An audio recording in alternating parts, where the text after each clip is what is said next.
ಅಲ್ಲ ಪಂಚಗ್ರಹಗಳ ದೋಷದಿಂದ ಕೂಡಿರುವಂಥ ಸಿಂಹರಾಶಿ.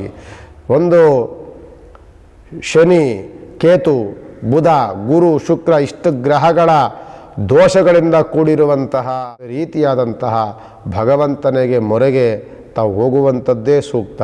ಭಗವಂತನ ಉಪಾಸನೆ, ಭಗವಂತನ ಧ್ಯಾನ, ಆದಷ್ಟು ಸಹ ನವಗ್ರಹ ಪೂಜೆಗಳನ್ನು, ಸಮಸ್ಯೆಗಳಿಂದ ವಿಮುಕ್ತರಾಗಲಿಕ್ಕೆ, ಸಮಸ್ಯೆಯಿಂದ ಸ್ವಲ್ಪ ದೂರ ಆಗಲಿಕ್ಕೆ ನಿಮಗದೊಂದು ಮಾರ್ಗವಾಗಬಹುದು.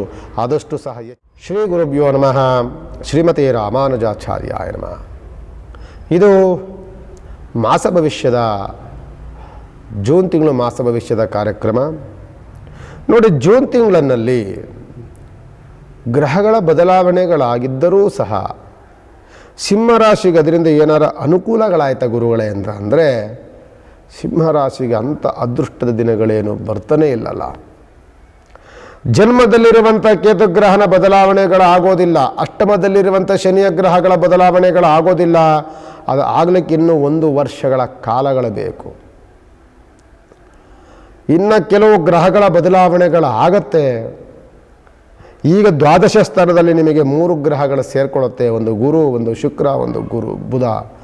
ಈ ದ್ವಾದಶ ಸ್ಥಾನದಲ್ಲಿ ಸೇರಿಕೊಳ್ಳುವಂಥ ಈ ತ್ರಿಮೂರ್ತಿಗಳು ಗುರು, ಶುಕ್ರ ಮತ್ತು ಬುಧ ಒಂದಲ್ಲ ಒಂದು ನಷ್ಟ, ಒಂದಲ್ಲ ಒಂದು ಸಮಸ್ಯೆಗಳನ್ನು ತಂದೊಡ್ಡುವಂಥ ಸಾಧ್ಯತೆಗಳು ಜಾಸ್ತಿ ಇರುತ್ತೆ. ಗುರುವಿನ ಬಲವನ್ನು ಕಳ್ಕೊಳ್ತೀರಿ. ಜೊತೆಯಲ್ಲಿ ಶುಕ್ರ ಹಣಕಾಸಿನ ದುಂದು ವೆಚ್ಚಗಳನ್ನು ನೋಡ್ತಿರ್ತೀರಿ. ಬುಧನೂ ಸಹ 12ನೇ ಮನೆಯಲ್ಲಿ ಬರೋದರಿಂದ ಬುಧನ ಕಷ್ಟ ಸಮಸ್ಯೆಗಳು ಸಹ ನಿಮ್ಮನ್ನು ಕಾಡುತ್ತೆ. ಜೊತೆಯಲ್ಲಿ ದ್ವಾದಶ ಸ್ಥಾನದಲ್ಲಿ ಬರುವಂತಹ ಈ ಗ್ರಹಗಳಿಂದ, ಅಷ್ಟಮದಲ್ಲಿರುವಂಥ ಶನಿಯ ಗ್ರಹದಿಂದ ಕುಟುಂಬದಲ್ಲಿ ಕಲಹಗಳು, ಕುಟುಂಬದಲ್ಲಿ ನಾನಾ ರೀತಿಯಾದಂತಹ ಗೊಂದಲಮಯ ವಾತಾವರಣಗಳು, ಘರ್ಷಣೆಗಳು ಇದನ್ನು ನಡೆಯುವಂತಹ ವಾತಾವರಣ. ಜೊತೆಯಲ್ಲಿ ಹಣಕಾಸಿನ ಅತಿಯಾದಂಥ ಖರ್ಚು ವೆಚ್ಚಗಳು ಜಾಸ್ತಿ. ಗುರುವು ಬಂದಂತಹ ಸಂದರ್ಭದಲ್ಲಿ ಯಾವುದಕ್ಕೂ ಸಹ ಕೈ ಹಾಕಿದ ಕೆಲಸಗಳೆಲ್ಲವೂ ಸಹ ನಷ್ಟಕ್ಕೆ ದೂಡುವಂಥ ಸಾಧ್ಯತೆಗಳು ಜಾಸ್ತಿ.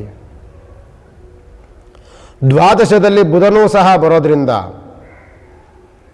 ಬುದ್ಧಿ ಒಂದು ರೀತಿಯ ಸ್ಥಿಮಿತವನ್ನು ಕಳ್ಕೊಳ್ಳುವಂಥದ್ದು.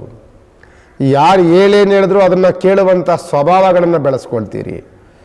ಸ್ವಂತಿಕೆ ಎನ್ನುವಂಥದ್ದು, ಸ್ವಂತ ಚಿಂತನೆ ಎನ್ನುವಂಥದ್ದು, ಸ್ವಂತ ನಿರ್ಧಾರ ಅನ್ನುವಂಥದ್ದು ಮಂಕಾಗುತ್ತೆ.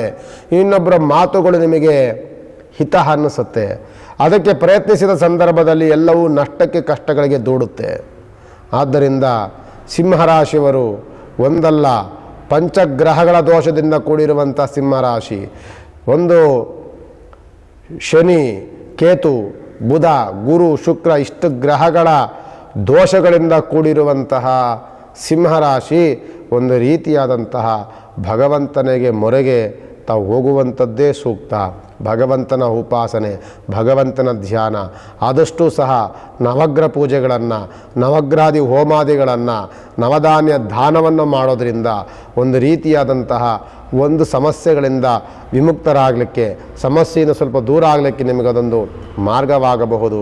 ಆದಷ್ಟು ಸಹ ಎಚ್ಚರಿಕೆಯನ್ನು ವಹಿಸಿ. ಇಲ್ಲ ಸಲ್ಲದ ವ್ಯವಹಾರಗಳಿಗೆ ಕೈ ಹಾಕಬೇಡಿ. ಆದಷ್ಟು ಸಹ ಸ್ವಂತಿಕೆಯ ಆಲೋಚನೆಗಳಿಂದ ಮಾಡಿ, ಸ್ವಂತಿಕೆಯಿಂದ ವ್ಯವಹಾರಗಳನ್ನು ಮಾಡಿ. ಇನ್ನೊಬ್ಬರ ಮಾತುಗಳಿಗೆ ಕಿವಿಗೊಡಬೇಡಿ. ಕುಟುಂಬ ಜೊತೆಯಲ್ಲಿ ಸೌಹಾರ್ದತೆ ನಡ್ಕೊಳ್ಳಿ. ಯಾವುದೇ ಸಮಸ್ಯೆಗಳು ಬಂದರೂ ಸಹ ಅತಿರೇಕಕ್ಕೆ ಹೋಗದೆ, ಅತಿರೇಕದ ಮಾತುಗಳನ್ನು ಆಡದೆ, ಬೇರೆ ಬೇರೆ ಅವಾಚ್ಯ ಶಬ್ದಗಳಿಂದಲೋ, ಬೇರೆ ಬೇರೆ ನಿಂದನೆಯ ಶಬ್ದಗಳಿಂದಲೋ ಕುಟುಂಬದ ಕಲಹಗಳಿಂದ ಮಾಡಿ ಮನಸ್ಸುಗಳನ್ನು ದೂರ ಮಾಡಿಕೊಳ್ಬೇಡಿ ಅಂತ ಮತ್ತೊಮ್ಮೆ ನಾನು ಹೇಳ್ತೇನೆ. ಈ ರಾಶಿಗೆ ಅಧಿಪತಿಯಾದಂಥನು ರವಿಗ್ರಹ. ಇಷ್ಟು ಗ್ರಹಗಳ ಕ್ರೂರತೆಯಿಂದ ರವಿಗ್ರಹನೂ ಸಹಿತ ನಮಗೆ ಮಂಕಾಗಿದ್ದಾನೆ. ಸ್ವಕ್ಷೇತ್ರಾಧಿಪತಿ ಅಂತ ರವಿಯೂ ಸಹ ಏನೂ ಮಾಡದ ಸ್ಥಿತಿಯಲ್ಲಿರುವಂತಹ ರವಿಗ್ರಹನೂ ಸಹಿತ ಇದನ್ನೇ ಹೇಳುವಂಥದ್ದು. ಭಗವಂತನೇ ಮೊರೆ ಹೋಗಬೇಕು. ಯಾವುದನ್ನು ಬಂದರೂ ಸಹ ಸ್ವಲ್ಪ ಸಮಯ ಕಾಲಾವಕಾಶಗಳನ್ನು ಕೊಟ್ಟು ಚಿಂತನೆಯನ್ನು ಮಾಡಿ ಸರಿಯಾದ ತಪ್ಪಾದಂಥ ನೋಡಿಕೊಂಡು ಅನಂತರದಲ್ಲಿ ನಿರ್ಧಾರಗಳನ್ನು ಮಾಡಿಕೊಳ್ಬೇಕು ಸಿಂಹರಾಶಿ. ನಮಸ್ಕಾರ.